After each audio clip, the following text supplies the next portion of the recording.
ผักเลยพริกนี่แม่ป่านะไฟไหม้แล้วป่านนี้มันซาเด้อนี่ที่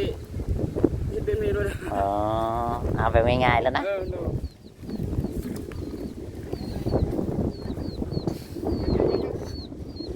นี่เดี๋ยวพี่น้องเลยทางสร้างมันก็ได้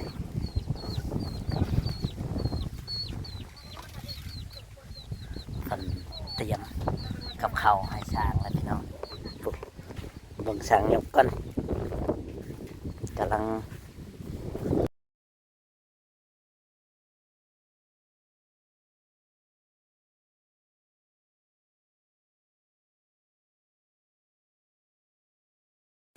สวัสดีและสบายดีพ่อแม่พี่น้องเอฟซีเนาะบวายเอฟซีพังลาวพังไทยแล้วก็ต่างประเทศพี่น้องเนาะยินดีต้อนรับเข้าสู่ช่องเราจอยซาแนลอีกแล้วพี่น้องเนาะวันนี้บ่จอยกับอะไรมาบ้านสาวแดงหรือว่าเบาแตงพี่น้องเนาะวันนี้กับเพิ่นให้กินให้สร้างก็เป็นอีหยังพี่น้องฝากพี่น้องกดไลค์กดแชร์กดติดตามให้กำลังใจในเด้อแม่เอฟซีเนาะทุกท่านทุกคนที่เข้ามาดูมาชมเนาะช่องเราจอยซาแนลพี่น้องเนาะบอกว่าหลายใจห่างไปเบิ่งจีป่าไฟใหม่แล้วบ่แตงแล้วเป็นจีหัวปลาจีหัวปลาน้องเป็นจีหัวปลาพี่น้องเลยอ๋ออันนี้เสาที่ว่าเป็นเศษเกยออกบ่หรือว่าในใดพี่น้องบ่ฮู้คือกันนั้นจะออกทางหน้าบ่หรือว่าไปหายังกันนั่นน่ะไปหายังอ๋อพักเรียงกันนะ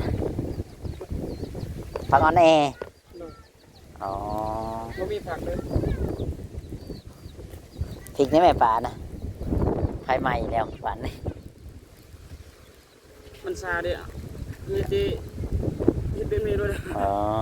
เอาไปง่ายๆแล้วนะ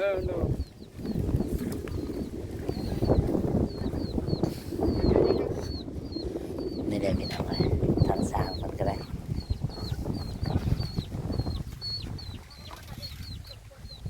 คนเตรียมกับข้าวให้สร้างแล้วพี่น้องปุ๊บเบิ่งสร้างยกก่อนกำลัง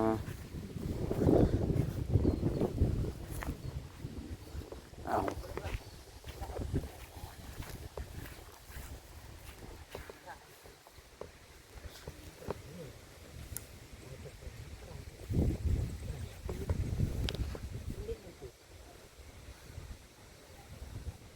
ฉันได้วางแบบมันอะไรก็ง่ายอยู่หรอกเนาะ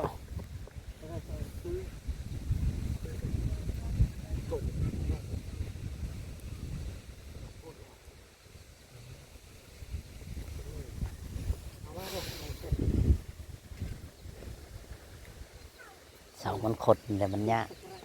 ง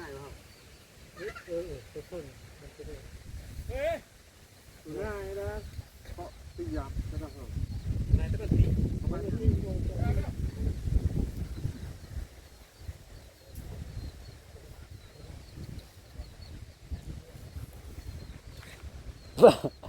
หมาไม่ยันก่อนได้หมาเลยไล่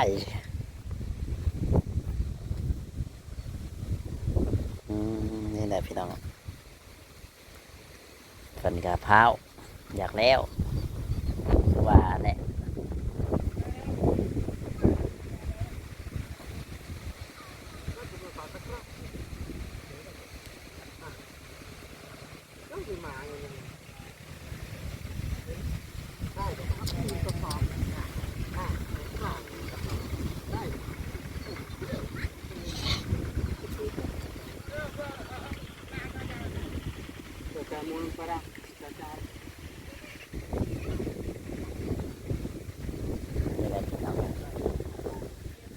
thằng thân coi bà inพี่น้อง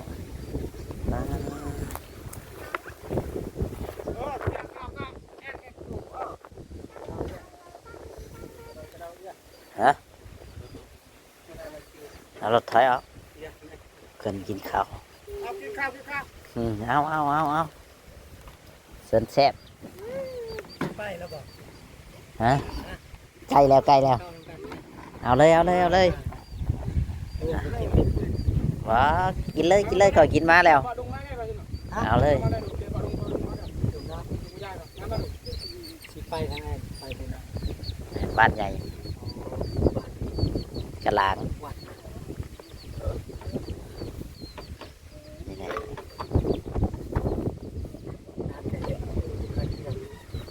บ่ถ่ายอยู่นี่แล้ว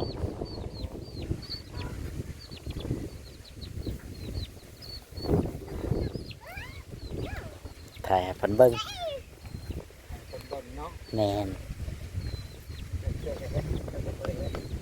นั่นแหละ คืออาดี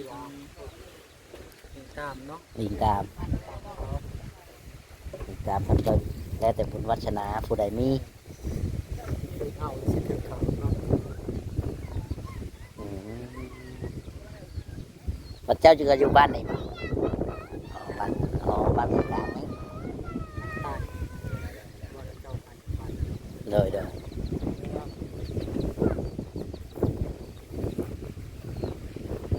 ทีมงานนำกันบ่ เลยงานนั้นกัน ไม่ได้รับเสียอามา ฮะ ปูน ปูนจักเลยจะถามเราหมดแล้วเราเป็นคนรับผิดชอบนี่ขอกับผมเพื่อน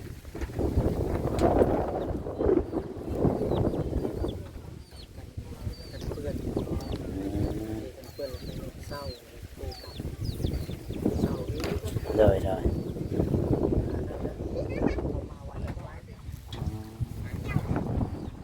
ถามเบิ้งวันนั้นผู้แรกประมาณอันนั้นเจ้าเห็ดนี่แล้วกะนาเราจะมาอยู่ดอกเพราะว่าเรานาสิมาคู่มืออยู่ดอกเพราะว่าเราสิมาส่งลูกเราแล้วเราก็สิแลนมาพี่เลยนะเพราะว่าลูกเราเรียนนี่ขอขอบคุณไปกินเรื่องอะไรเข้าไปเชิญแซ่บไปไหม เดี๋ยวมือก็ เอาเลยเชิญแซ่บโอ้ยอากาศเย็นมาเป็นหยังดอกอากาศเย็นมื้อนี้อาหารปากเนาะได้กินลาบปลาได้ก้อยปลานี่แหละบ้านเฮากินแบบนี้เลยเนาะ ได้ครับ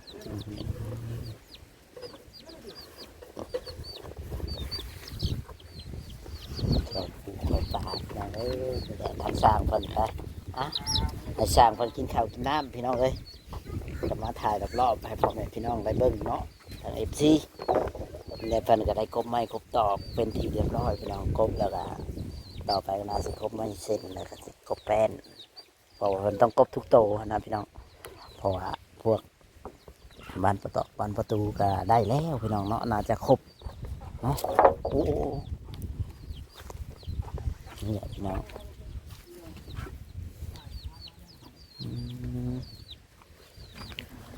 สังกะสีก็น่าจะพออยู่เนาะพี่น้องสังกะสีน่าจะครบสังกะสีน่าจะครบน่าจะอันนั้นอยู่พี่น้องนี่แหละจะพาพี่น้องแม่FCเนาะสวยเรื่องขาสร้างขาอย่างกะสอนมาได้พี่น้องนี่แหละ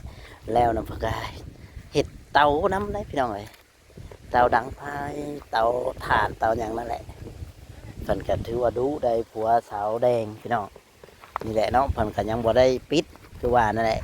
เห็ดหลายเวียกหลายงานกับเมื่อไงก็หาพื้นหาอย่างมานิบใช่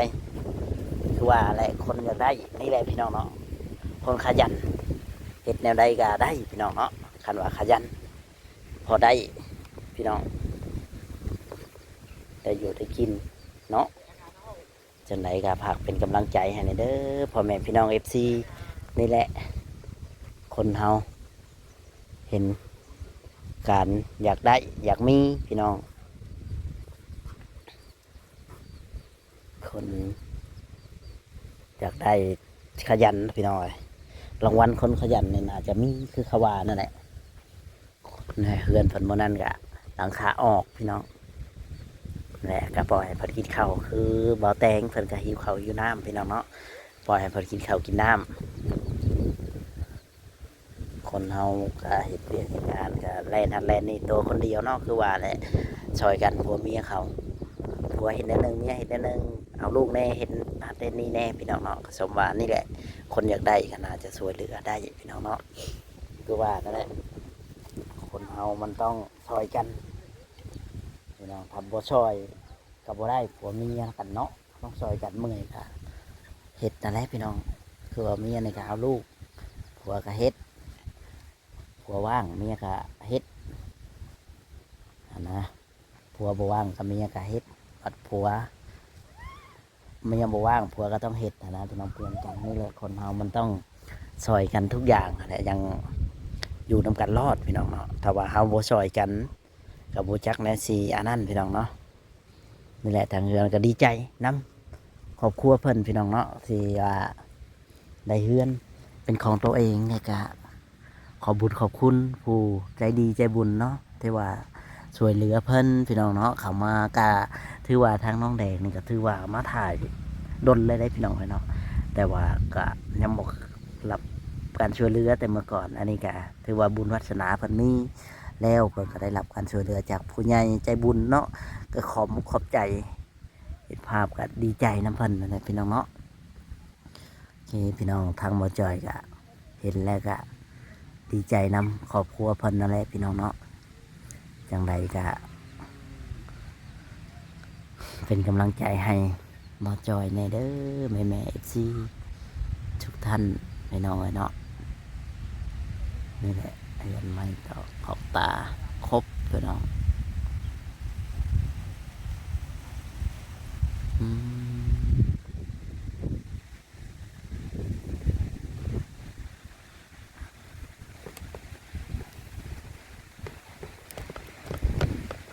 เนาะมาถ่ายพ่อแม่พี่น้องFCได้เบิ่งการเคลื่อนไหวพี่น้องเนาะ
พี่น้องเนาะคลิปนี้ก็สิบ่มีหยังหลายขอจบคลิปลงไว้ก่อนเด้อพี่น้องเนาะถ้าผิดพลาดประการใดก็ขอโทษขออภัยนะ